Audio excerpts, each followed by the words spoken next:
Hey everyone, and welcome to KenkoVibe. I'm Ethan Reed, and I'm super excited to be diving into a topic that's really close to my heart today. Um, Childhood obesity. And I'm Grace Morgan. And it's definitely a complex issue with so much more to it than what we see in the headlines. Exactly. And, whether you're a parent or a concerned family member, or even just someone who's interested in public health, getting a clearer picture of this can really help all of us make more informed choices. So, Grace, when we talk about childhood obesity, how is that actually defined? It's not quite the same as with adults, is it? You're right. It's not as straightforward as just looking at weight. Doctors use what's called the BMI or body mass index, which basically compares a child's height and weight to a growth chart for their age. Ah, those growth charts. I remember those from my pediatrician visits. They can be a bit nerve-wracking for parents, Yeah. but just hitting a certain percentile doesn't automatically mean a child is unhealthy, right? Exactly. Think of it more as like a signal to Mm, pay closer attention to any potential health risks. It's a good starting point for a conversation with a healthcare provider. that makes a lot of sense. And I think it's important to highlight the scale of this issue. The statistic that almost 1 in 5 children in the U.S. are considered overweight or obese. That's pretty alarming, wouldn't you say? Absolutely. And this trend isn't unique to the US. Many developed nations are facing similar challenges. It's clear that this is not just an isolated problem. Okay, so we've got a pretty widespread issue here. But here's where things get really interesting for me. When we were prepping for this deep dive, what really stood out is that it's way more complex than just the eat less, move more message that we often hear. It almost feels like blaming willpower. That's actually one of the biggest misconceptions that we need to tackle. It oversimplifies the issue and completely ignores the interplay between genetics, the environment a child grows up in, and their individual behaviors. That makes so much sense. Think about how hectic family life can be these days. Access to healthy food, safe spaces for kids to be active, even just the time to cook a healthy meal. I mean, these could be real barriers for a lot of families. You're hitting on some really crucial points there. And there's another layer to this that I find fascinating. It's called epigenetics. And it's this idea that our experiences, even before birth, can literally change how our genes function. Wait, hold on. So you're saying our genes aren't necessarily our destiny, that our experiences can impact how those genes actually express themselves. Exactly. And in the context of childhood obesity, this means that certain early experiences could actually increase a child's likelihood of weight gain later in life. Wow, that's incredible. So we're talking about way more than just what a child is eating today. It's also about the environment they've been exposed to throughout their entire life. This is getting really interesting. It really is. And speaking of environments, let's focus on one that plays a huge role: the family and home environment. Okay, picture this. Two kitchens. One is stocked with chips and sugary drinks and processed snacks. The other is full of fresh fruits, vegetables, ready for snacking, and just wholesome ingredients. I think we can all imagine which kitchen really sets the stage for healthier habits. Absolutely. But it goes beyond just the food itself. Things like portion sizes. You know how much food is served at meals. Snacking habits, even sleep routines, all of these contribute to the overall picture. It's about creating a culture of healthy habits at home. Right. It's like weaving those healthy choices Yeah. into the fabric of family life. And I think we have to acknowledge that. Not every family has equal access to those choices. Socioeconomic factors play a huge role, wouldn't you say? Absolutely.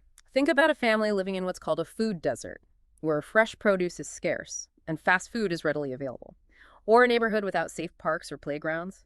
For kids to be active, these are real barriers that make it much harder for families to prioritize healthy habits, even if they want to. It's like having an uphill battle from the start. And if those healthier options are more expensive or harder to find, can we really blame families for choosing what's convenient and affordable? It really highlights the need for systemic solutions that address these inequalities. It's a complex issue for sure, and I think it's important to shift gears for a moment and remember that the impact of childhood obesity goes far beyond just physical appearance. Yeah, you're right. We can't just focus on how it looks. We're talking about some serious medical conditions here, right? Yeah, exactly. We're talking about increased risks of high blood pressure, Mhm. type 2 diabetes, liver disease, even sleep apnea. These are serious health concerns that can have long-term consequences. It's heartbreaking to think about a child dealing with those kinds of conditions. And beyond just the physical, there's the emotional impact too. Absolutely. Imagine a child struggling to keep up with their friends, facing bullying, or even developing low self-esteem because of their weight.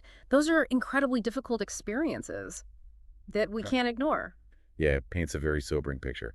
But the good news is There are things we could do to address this, right?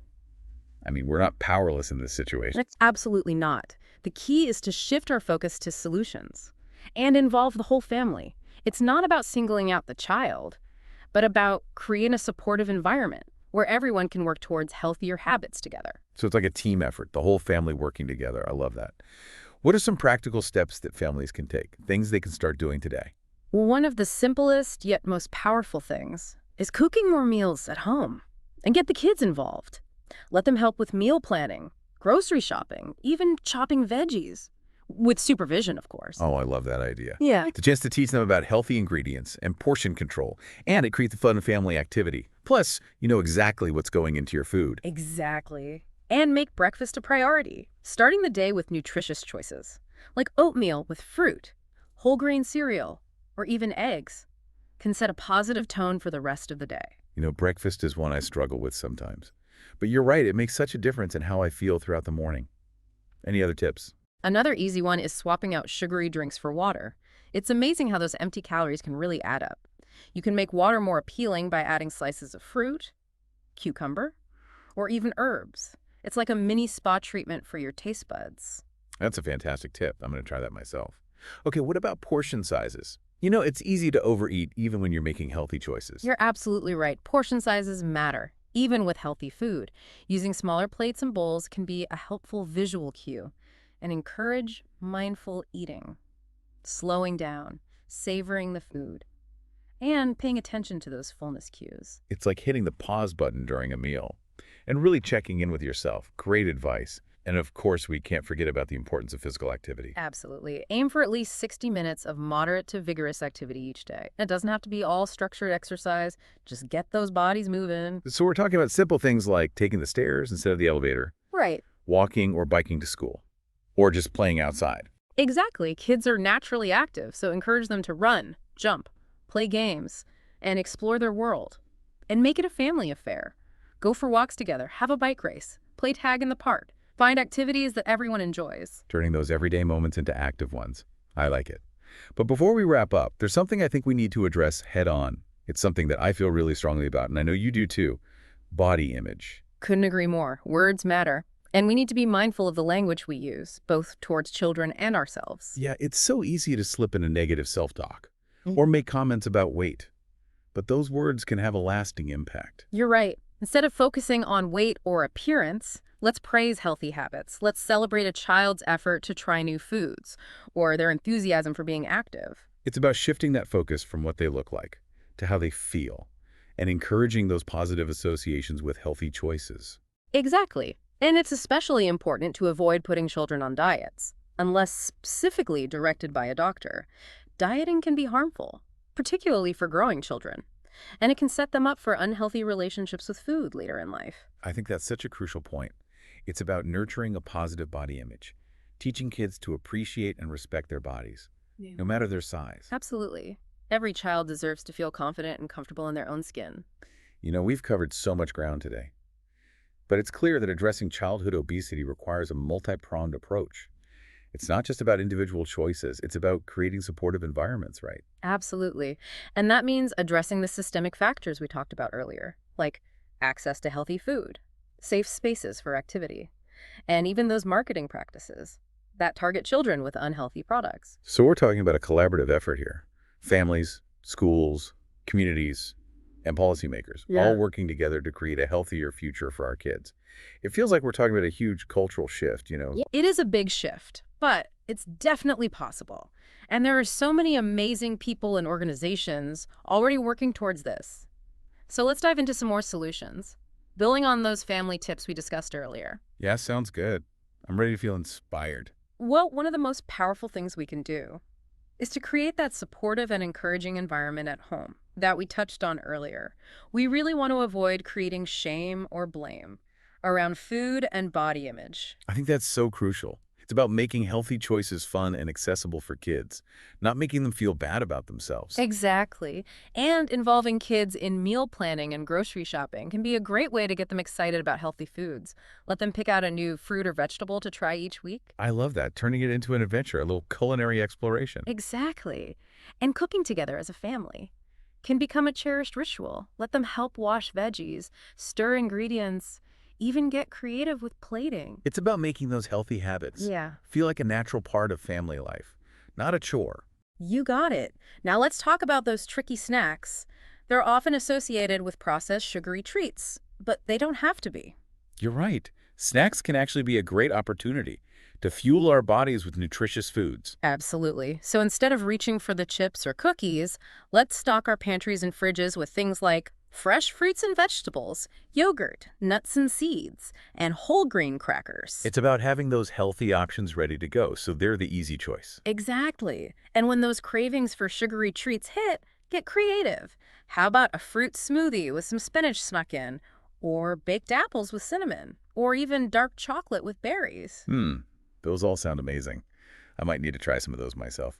And we can't forget about staying hydrated. Water is always the best choice. But we can jazz it up a bit, right? Absolutely. Add slices of fruit, cucumber, or herbs for a refreshing twist, or opt for sparkling water for a little fizz. Those are great tips. And something we often overlook. Sleep. It's so essential, especially for growing kids. Couldn't agree more. Aim for 8–10 hours of quality sleep each night for kids, and 7–9 hours for adults. A relaxing bedtime routine can work wonders, like dimming the lights, reading a book, or taking a warm bath. Creating that wind-down time. Signaling to the body that it's time to rest. Yeah. And I think limiting screen time before bed is crucial too. Absolutely. That blue light from screens can really interfere with sleep. Create a screen-free zone in the bedroom Right. to help everyone sleep better. And when it comes to physical activity, it doesn't have to be all about structured exercise, right? Right. Find ways to weave movement into everyday life. Take the stairs, walk or bike to errands, park farther away from the store, even just have a dance party in the living room. Turning those everyday moments into opportunities to get moving. I love it. And family time can be active time too. Go for walks, bike rides, hikes, or play games in the park. It's about finding activities that everyone enjoys and making it fun. Because ultimately, that's what it's all about, right?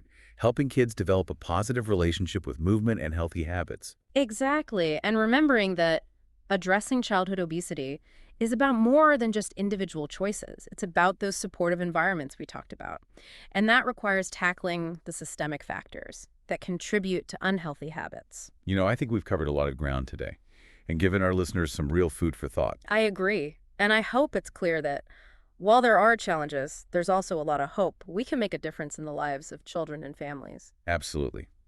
By working together, we can create a world where all children have the opportunity to thrive, and healthy choices are the easy choices. What's one small change you, our listener, can make today to support those healthy habits for yourself or a child in your life? That's a great question to ponder. And remember, every small step counts. Well, that brings us to the end of our deep dive into childhood obesity. We hope you found this insightful, empowering, and maybe even a little inspiring. We certainly enjoyed exploring this topic with you. And as always, we encourage you to continue exploring and learning. This is just the beginning of the conversation. If you enjoyed this deep dive, please consider subscribing to KenkoVibe and leaving us a rating and review. It really helps others discover the podcast. And don't forget to share this episode with anyone who might find it valuable. Let's spread the knowledge and work together to create a healthier future for all. Until next time, I'm Ethan Reed. And I'm Grace Morgan. Signing off from the KenkoVibe podcast.